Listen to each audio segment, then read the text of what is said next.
Hoje eu preciso que você preste bastante atenção nesse vídeo. E sim, mais uma vez nós vamos falar dele, Alexandre de Moraes. Hoje, como você deve saber, o Alexandre de Moraes foi sancionado pela Lei Magnitsky. Magnitsky do amor. Parei, o assunto é sério. Mas o que é de fato, a Lei Magnitsky? Basicamente é uma lei criada pelos Estados Unidos para poder sancionar pessoas que são responsáveis por violar direitos humanos e corruptos ao redor do mundo. Antes que você fale, Nicolas, mas isso não está ferindo a soberania do outro país? Não, porque as sanções são aplicadas às empresas americanas que tiverem contato com quem está na lista. E impede, por exemplo, a entrada do Alexandre de Moraes no próprio Estados Unidos, ou seja, sobre o próprio país deles. Além disso, Itaú, Bradesco, Santander, Banco do Brasil, Nubank e Inter, demais bancos devem bloquear contas, ativos ou cartões caso possuam vínculos com Alexandre de Moraes. Proibição de entrada no país, suspensão dos cartões como Visa e Mastercard, porque são de lá. Todo e qualquer banco brasileiro que estiver mantendo vínculo com ele estará sob risco,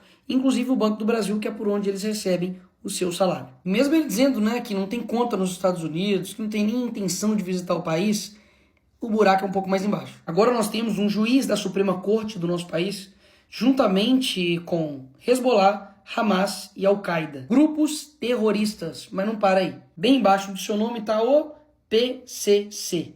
Exatamente. Nós temos um juiz exatamente na mesma lista de sanção, juntamente com o PCC. Então fica bem difícil, para quem diz que eles estão salvando a democracia e está numa lista literalmente com corruptos, com criminosos, com violadores de direitos humanos. Até mesmo porque não é só os Estados Unidos. Parlamentares da Europa pedem congelamento de bens de Moraes. 16 parlamentares da União Europeia. E outra, essa foi a primeira sanção. Podem ocorrer mais sanções, como por exemplo, impedir empresas americanas de prestarem serviço ao STF. E Nicolas, e daí? Isso literalmente pode tirar o site do STF do ar, impossibilitando o uso de plataformas eletrônicas e inviabilizando o trabalho do STF. E agorinha aconteceu isso aqui também. Tagliaferro, quem é Tagliaferro, Nicolas? Ele é ex-assessor do Alexandre de Moraes.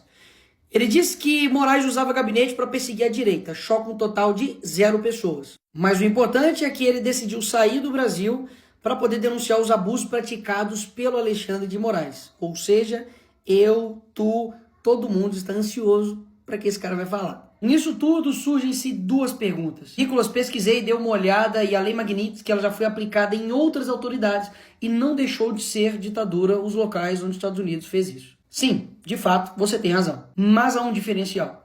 Todos esses locais, como por exemplo até mesmo a Venezuela, Cuba, já era uma ditadura 100% instaurada. Aqui no Brasil a gente ainda tem respiros de democracia, como por exemplo falar na internet. Muito embora ele mesmo já tenha derrubado minhas redes sociais. Mas enfim, a gente ainda pode usar por um tempo, Então sim, você está correto. Não é nenhuma bala de prata. Também porque a gente está tentando matar um vampiro. Mas é sim, uma bela de uma rachadura nessa tirania que inclusive foi feita por brasileiros. A Lei Magnitsky é a maior ou única esperança de um Brasil livre de comuna ou larápios. Olavo de Carvalho. Esse tweet até poderia ser algo assim normal, se não tivesse sido feito em 2020. Por essas e outras que eu peço para vocês estudarem esse cara, porque inerrável. E da comitiva de deputados brasileiros, especialmente do Eduardo, que está aqui, que durante muito tempo ficou zoado aí de ser fritador de ovo, que ele trabalhou nos Estados Unidos com isso, que hoje deu uma bela de uma fritadinha na cabeça de ovo. Junto com o Paulo conseguiram essa sanção. E aí vem a terceira pergunta. Eu tinha falado 2, mas enfim. A terceira pergunta. Será que essas sanções vão fazer com que este cara, juntamente com o consórcio e cúmplices, recuem das decisões arbitrárias, sem ampla defesa, da perseguição que está acontecendo aqui no Brasil, principalmente contra a direita? A resposta é: ninguém sabe. E sim, há uma tensão no ar. Porque a gente sabe que o sistema pode revidar com muito mais repressão ou fazer um recuo estratégico. Mas nos 2 casos, ambos são possíveis e perigosos. Por isso mesmo que a gente precisa reconhecer o que está acontecendo externamente, mas não deixar de fazer o nosso papel internamente como Brasil. Eu já te aproveito para poder te chamar para dia 3 de agosto, neste domingo, nós estamos nas ruas do Brasil. Eu estarei de manhã em Belo Horizonte, na Praça da Liberdade, e à tarde estarei em São Paulo, na Avenida Paulista. Nicolas, mas por quê? O que o Alexandre de Moraes fez e o sistema fez de tão horrível assim pra gente ter que ir pra rua? Poderia ficar aqui horas te mostrando. Não vou te colocar só alguns pontos. Primeiro, violação sistêmica de direitos e garantias fundamentais. O Alexandre de Moraes tem marcado prisões preventivas, arbitrárias, 17 anos para quem roubou uma bola assinada pelo Neymar no Congresso. Quebra de sigilo, censura prévia, como fizeram com o Brasil Paralelo, não deixando ir ao ar um documentário. Ausência contraditória, restrição de defesa, basta você ver 5 minutos sobre o julgamento aí da trama golpista que você vai ver tudo isso que eu tô falando. Inquéritos ilegais e sem fim, basicamente ele abre inquéritos sem nenhum tipo de fim, de prazo,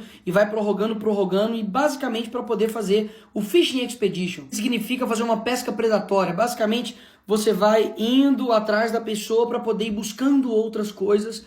Isso não é papel dele. Se for, é o papel do Ministério Público, não dele. Medidas abusivas contra o ex-presidente Bolsonaro. E repito, você não precisa gostar dele, mas falar que isso aqui é normal, tá de sacanagem. Bolsonaro não pode dar entrevista. Ele não pode falar com o seu próprio filho. Pô, isso não é ser imparcial. Ativismo judicial para interferir na política econômica. Esse aqui é o exemplo mais recente que a gente tem. O Congresso derrubou o aumento do IOF, o PT recorreu ao STF, que fez um sorteio, o sorteado foi o Moraes, o homem sortudo. Ele decidiu para poder manter o IOF, ou seja, interferindo absurdamente não somente na política econômica, como também no outro poder, que é o legislativo. Censura institucionalizada e perseguição ideológica. Jornalistas, influenciadores, parlamentares, inclusive eu tive minhas contas derrubadas por ele. Toda essa galera aqui vem sendo perseguida, a liberdade de expressão virou alvo sob pretexto de combater desinformação, isso aqui é fake news, e fazendo punições desproporcionais. Quero lembrar que o deputado Daniel Silveira foi dessa forma preso, já está quase 5 anos preso, e o crime dele foi um vídeo que ele fez atacando a democracia. Sexto, concentração inconstitucional de poder, porque não sei se você sabe, ele é uma multipessoas. Ele atua como a vítima, investigador, acusador, julgador, executor, reúne todas as funções, basicamente em um juiz só.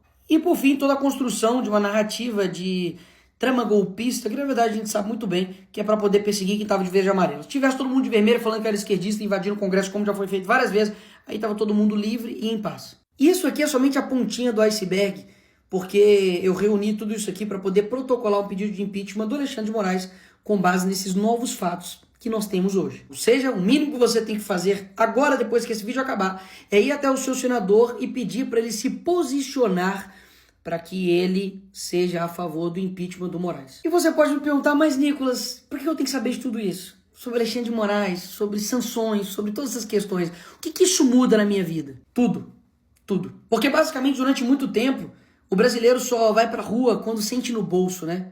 E é claro que eu quero ter o país com uma economia pujante, com empreendedores, com a gente, enfim, conseguindo viver um país de maneira digna. Mas a nossa liberdade não importa. Mas a verdade e a justiça passaram a ser palavras somente para a gente aprender a escrever um texto? Não, eu não quero ter um país assim. Um país que se preocupa somente com a economia, mas que no âmbito da moral, no âmbito da liberdade, nós somos uma ditadura, uma tirania? Peraí, não é assim que eu imagino um novo Brasil. Então sim, é um trabalho de formiguinha. Conscientizar, falar com as pessoas, ganhar a opinião pública, afinal de contas, nós temos aqui, só isso aqui, só a internet. Enquanto eles têm as universidades, têm os tribunais, tem a Globo, tem toda a mídia tradicional do lado deles. E eu não tenho dúvidas que para melhorar vai ter que piorar muito ainda. E aqui vai meu ponto final. Tudo que eles querem que você faça é desistir, ficar desesperançoso, falar que nada dá certo, que não adianta. Mas vai por mim. A gente não pode ter menos persistência do que esses caras. Eles estão há anos, décadas, lutando por um poder. A gente também vai ter que lutar por décadas para poder ter um novo Brasil. Não há mal que dure para sempre. Eu espero que ele já esteja no fim. E se não estiver próximo do fim, que Deus nos dê força para poder enfrentar até o fim.